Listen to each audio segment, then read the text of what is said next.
ఈరోజు బట్టతలపైన ఒక చక్కని పద్యము శతావధాని ఆముదాల మురళిగారు రాసినటువంటి అద్భుతమైన పద్యము మీకోసం.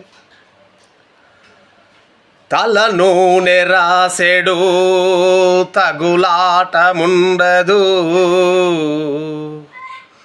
క్షౌరశాలకు వెళ్ళు కర్మలేదు,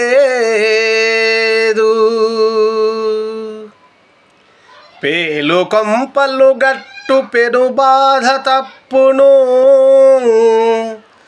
చుండ్రు బాధలు తప్పి సుఖము గల్గు,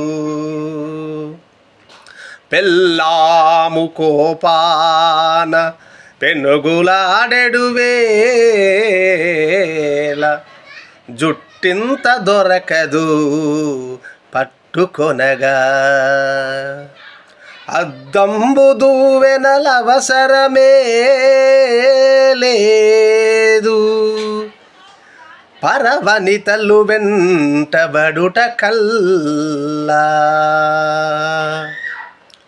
కడకు కుంకుడు శీకాయ ఖర్చు మిగులు, తలకు స్నానంబు చేయుట సులభమౌను, ఇన్ని గణనీయ లాభంబులెంచి చూడ, బట్ట తలగలుగు వాడే పో భాగ్యశాలి. ధన్యవాదములు.